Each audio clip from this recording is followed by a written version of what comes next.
আজকে আমাদের লোকসভার শিলচর লোকসভার নির্বাচন এর অন্তর যে আমাদের গণনা এটা আরম্ভ হয়েছে। আমরা একটু আগে এসেছি, আমাদের যারা কাউন্টিং এজেন্ট গণনা যারা করবেন দলীয়ভাবে তারা সঠিকভাবে এসে পৌঁছেছেন কিনা, তাদের কোনো অসুবিধা আছে কিনা এটা দেখার জন্য এসেছি। কাউন্টিংয়ে এখন আরম্ভ হবে। আমরা খুব আশাবাদী। আমরা আশাবাদী এই জন্যে যে আমরা শিলচর লোকসভার যারা নির্বাচক মণ্ডলী তাদের সঙ্গে আমরা নির্বাচনের পরে কথা বলেছি। আমাদের দলের যারা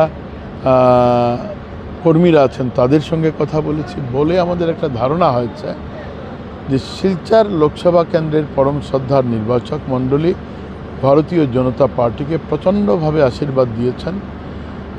আমরা মনে করি যে 10,80,000 ভোট কাস্ট হয়েছে, তার মধ্যে অ্যাবাভ 2/3 ভোট ভারতীয় জনতা পার্টির ইভিএমের বাক্সে এসছে। আমরা খুব আশা করছি যে 7 লাখের উপরে ভারতীয় জনতা পার্টি ভোট এখান থেকে পাবে। এই ক্ষেত্রে অন্তত ভারতীয় জনতা পার্টির বিজয় সাব্যস্ত হবে 3 থেকে 4 লাখ ভোটের ব্যবধানে। আমরা আশা করছি, ঈশ্বরের কাছে প্রার্থনা করছি, সবার কাছে সবার আশীর্বাদ প্রার্থনা করছি যাতে এই বিজয় আমরা এক বিপুল ভোটের ব্যবধানে সাব্যস্ত করতে পারি।